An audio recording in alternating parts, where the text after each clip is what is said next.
I'm in a $1,500 league, man. I thought you I, had already drafted in that league, but I seen in the group chat you say you bro, was drafting bro. yet They both decided to leagues. do that shit at 8:30, bro. The order was off. I was supposed to be picking first. I was picking eight, so they had to redo the order, make it right. So we started at 9, like y'all or like Okay. us. So I'm like, I'm swapping back and forth between the two, and bro must have. The first fucking defense you draft, you auto draft the Bengals. I'm like, I want to make a complaint, bro. And if like, what the, like, what's like, no, no, seriously though, like, what's up with giving niggas the worst defense that you could give them? Like, what, what's really up with that? Oh, well, we took a need, nigga. Go get the best need available if you feel like I needed a defense, nigga. Go get the I got the Broncos defense in the other league. Consequently, hardy hard It enough. was a But nigga winning the game with no defense. uh, you ain't gonna be winning no league with no defense. I can tell you that. I'm talking about not winning the league, but it was a nigga that won like 1 week, like 1 or 2 weeks, no defense. Like And so, that bro. nigga didn't play me. Cause we'd have blew him off the yeah. Uh, that's crazy. Pause. Me and Lil Shawty in the back talking about this, talking about that. Kelly told y'all don't. Was most of your picks in the other league? Did you have any auto picks in the other league? I auto picked one person in the auto league, and they auto picked Bucky Irvin for me, which I That's a good was. pick. That was a great auto pick because I was considering it because I was watching some fantasy videos for the last couple of weeks, and they were just saying like the last 12 games of the season when they made him RB1, like he ran for like, Skyrocketed. come on, he ran for He 1,200 yards, skyrocketed. catching it out the backfield. Nigga was just doing everything. So I got like Josh Allen. I had Bijan Robinson with my first pick, and then I had, like I said, Bucky. I had the old man crew at receiver and Mike Evans and Devontae Adams, but I got Ted McMillan in my flex, Sam Laporta at tight end, and Denver Broncos defense for my starters. So they ain't bad. I think Bijan legendary potential 2K season loading. At least 2,000 yards from scrimmage, easy, if super easy. Um, Is he not the best running back in the league? he is definitely the best running back in the league. Okay, I thought so. You know what I'm saying? And I know that's a crazy shit to say after the season No, it's not. Saquon No, it's Barkley not. had. No, it's not. It's not. I would still give it to him as far as a production standpoint, but Bijan is about to take that definitive leap of being the best back in the league this The year. best. LaDainian Thomas type shit. I ain't gonna lie. I was watching some of his highlights the other day. Niggas is not fucking with LaDainian Thompson. I'm willing to go out as far as if when niggas want to talk about that tonight, top five running back ever. Let's argue. Yeah, oh my lord. I I wouldn't want argue I that. want I'm not that. arguing And it. I want I'm not that. arguing it. I'm not arguing it. Everything you want a running back, a catch it out the Christian McCaffrey before Christian McCaffrey, except he's actually durable. Touchdown fucking machine. Anyway, yeah, don't give me hype. LT Gray, man, for president. So I wanted to have this conversation with like the fantasy Izzo. I know, and I draft last night. You had the last pick, but you got to go back to back. I outside looking in, uh, view that to be an advantage. I was talking to Shorty last year. Shorty had the first overall pick, and he was saying that like having a first overall pick is like puts you at a high disadvantage. But I feel like it depends on the draft structure for real. Like I feel like it depends on like if you in like a snake draft because um in my other league I was picking first, but then when like it came like the end of round two, I was like the last pick at the end of round two. but then I was the first pick at the end of round 3.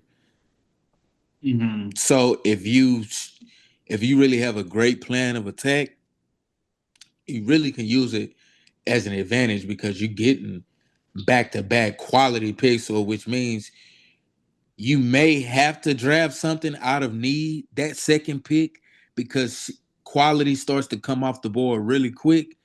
But my ideology was I was going to use that third pick to go draft the next premium player regardless of position. Mm-hmm. Just the most impact player. So consequently enough, I actually drafted Bijan first. I actually went Josh Allen second, bro. Just as far as like Jaden Daniels was already off the board already. Like somebody had reached for him already. Mm-hmm. You know what I'm saying? So like that was the next go-to guy like in my league that I had a premium on. And then I got the next available best running back because I knew just from research, quality running backs were going to go really early. And it was going to be hard to find late value at the position. But I say this for a key, and I'm going to let you go. I feel like a key to fantasy, bro, you got to draft good rookies. And I'll leave it at that.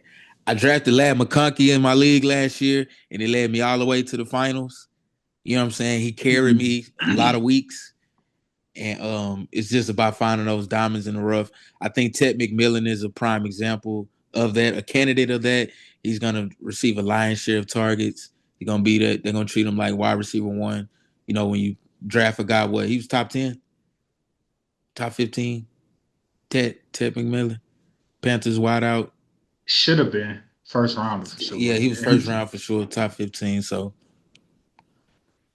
gotta draft some. You gotta project outward and draft some rookies. I have Emeka and Ngubake in both leagues. Chris Godwin is not starting the season at all, and Jalen McMillan is hurt as well. He's starting at the number 2 opposite Mike Evans. Beware. Nah, I think my draft strategy has been, I feel like if you could get at least one prolific player per position, or at least show not even really running back, because like I had Geno Smith last year and like I won the championships. Quarterback. I had Geno Smith, so not necessarily the quarterback spot, but if you could get you like a juggernaut per position, receiver, running back, maybe have a double juggernaut with 2 running backs, and really fine tune your roster like week 1, week 2 with the waiver wires. For me, my strategy is like really fine tuning and like really going like it's almost like thrift shopping, like finding those really nice key pieces to just complement everything else that you got going on. So because last year I got Bucky Irvin off the waiver wires, took me to the promised land, won the championship in our league. So yeah, rookies. I know Izzo, you say rookies. I'm a waiver wires guy. Injuries as well as. I do want to point out in your point, you got a rookie off the waiver wire. This is true. It works hand in hand. Double entendre. You did. So yeah. Rookie and waiver wire. And so yeah. I'm excited. I'm excited about this year.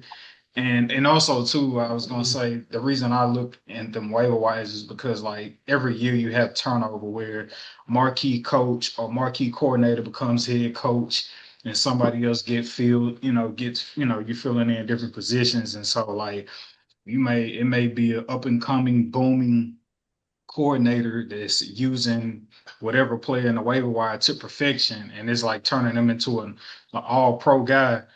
Man, some of the waiver wires open up in the morning. If you can snag them, go grab them. So yeah. But what's I your don't think outlook?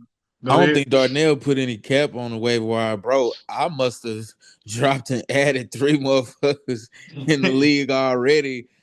I really don't want to say who I drafted. You can go and look and see, or who I dropped rather.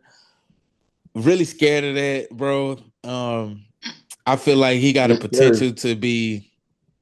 I don't even want to talk about it, but anyway, bro. Look at him as he goes. I wanted to go put somebody on my reserve, bro, but like they wouldn't let me do it. They wouldn't let me do it this early, so it's like I had to make a really tough decision, bro. I think Diggs is prone for a bounce back year as a number one option. He really was. I think that's a good pick. Like he was on my board too. I know didn't draft him, but I got him off. I got him off waivers. Yeah, no, you couldn't. I don't think you're supposed to draft. It's a lot of money out there, boy. I don't think you're supposed to draft him.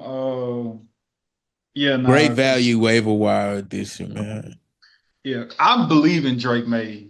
So that's why I think the Diggs pick is like really legit, like bounce back year. I know they got Travion Henderson. I know Mike Vrabel could lean on the run, but like I know you pay Diggs for a reason. So I don't think that's a bad pick. Yeah.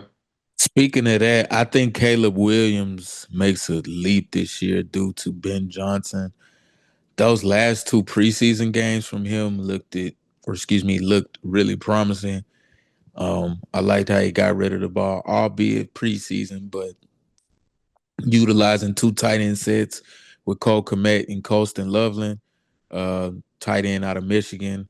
I actually have a sneak rookie that I drafted who was available in the mid-round.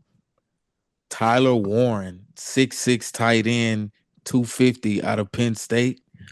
First round pick. Has a chance to go be generational. Danny Dimes, aka Check Down Danny, should be dumping it off to his tight ends a lot. I probably wouldn't have picked him if Anthony Richardson was still operating at QB. I don't know if he has a propensity to either be throwing really short or just throwing the long ball. So I don't know if tight ends really fit into that scheme of what they want to do. But I took I wouldn't even say a leap. Tyler Warren was available, man, and I went ahead and drafted him. I think that's gonna pay me some dividends, man. I think he has a potential Brock Bowers type of arc.